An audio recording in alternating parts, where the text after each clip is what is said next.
That's Owen. Hi. I'm Denise. I'm Bill. This is Coco. And Charlie's laying down in the back. Charlie's getting a pre-hike nap. Yeah. So, while Denise feeds the beast, we are headed to the Shiawassee National Wildlife Refuge. And we're headed up to like the northwest corner of the main part of the refuge by Saginaw, Michigan.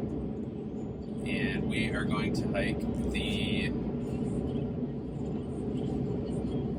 Wilderness Trail. We're going to go on a hike. We're going to go on a hike today. So we'll throw all the maps and everything up. The total mileage of the trails in this area, there's I think 3 loops. The website said it was like 4.2 miles, so we'll probably just do the big loop, and I'm guessing that's going to be around 3 miles-ish, so that'll be perfect for the dogs. Yeah. It's a nice day. It's not too hot out. It's like perfect temp. Yeah, it's only like 70 degrees, sunny, overcast. Yeah. So, a good little hike for the day. And we will check in with you when we get there. Bye.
Hi. We're back.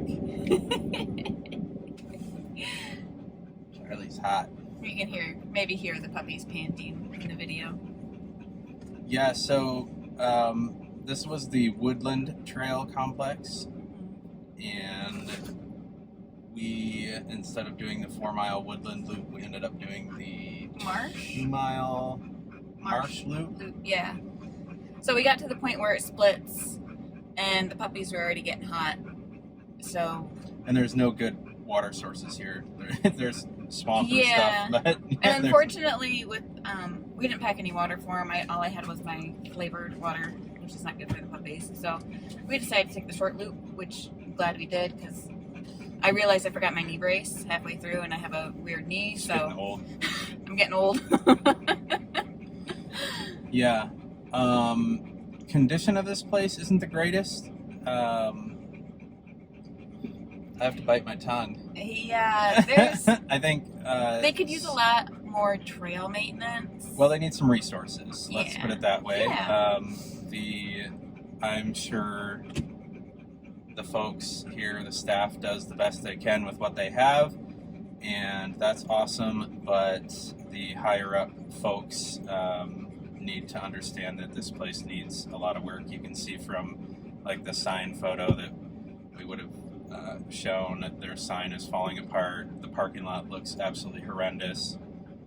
And there's just trees all over the trails. An inordinate amount of trail maintenance that needs to be done. There was more than one time when I had to, because I'm carrying Owen on the pack, I had to literally crawl under the downed trees a few times. Which I would like to think it's just a lack of personnel and lack of resources, and not that it's something intentionally being overlooked. And as a former government employee that worked for parks, I know that happens a lot, where you have a lack of resources and it's hard to get to places. Yes, maintained, and it's really frustrating that an absolute minimum basic standard of being able to walk down the trail isn't being maintained, and some of these trees have been down for a long time. So again, it's not necessarily the staff here, it's resources. They just don't have the resources, and so hopefully that can change. Maybe they can get some more volunteer events connected out here at this particular trail complex to at least cut through all the trees that are down over the trails. Because I think that would make a huge difference. I think after the third tree, I just had enough. Like, it's no longer enjoyable. I mean, he did. He kind of left me. I don't know. It's been a rough few months, right? Getting all of our stuff ready and hitting the road and all this stuff. And I've been working hard. And today was like, let's go take a hike, make a video. And I would never expect to go to a national property and find trails in this poor of condition.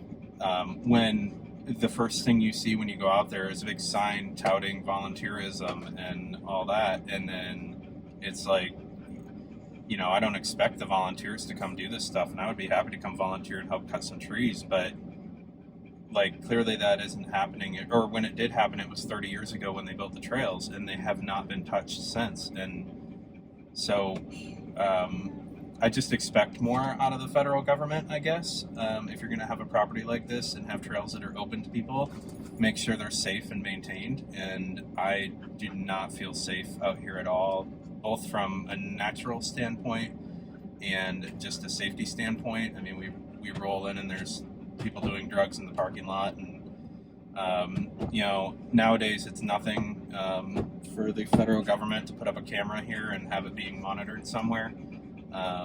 So that kind of stuff just frustrates me, because we pay a lot of money to have these properties that aren't safe and aren't really enjoyable. Yeah. That's my soapbox for today. So. And one of the, if you do decide to come here, know how to identify poison ivy. There's a ton of it along the trails, like a ton. If you're highly allergic, I would maybe even venture to say I wouldn't even hike that trail at all. There was a lot of it. As soon as we got back, we have our high alcohol sanitizer here. I immediately did my hands, told Bill to do his hands and legs because he's wearing shorts. And I should probably do my arms because I know our dogs were getting off the trails, and I just lifted them up into the truck. So they're getting baths. And I'm allergic to poison ivy, so I'll probably have a rash later. Yeah. So now I need to go decompress from what was supposed to be decompressing. Yeah. And it was just depressing. I mean, it really is bad. We'll show pictures of the parking lot here. I mean, it's just this site is not maintained at all, and it's sad because it's immediately adjacent to an urban population that I'm sure there are thousands of people willing to volunteer, and if anything, the urban populations are the populations that we need to be focused on getting outdoors and into these environments. And, I like, if they don't feel safe coming here, then I don't blame them for not. And so it just sucks. And I know there's more complexes around this 10,000 acres. I'm sure they're in better shape than this. So it could just be a product of where it's located and the proximity to the urban area. But that just means you got to do better, and you have to invest more resources in. I mean, I think just making it look nice, right? Like having an inviting sign as you drive in, a sign that doesn't look like it's 40 years old and falling apart. Paint on the gates, and gravel that's free of all the weeds, and it just looks terrible in here. So,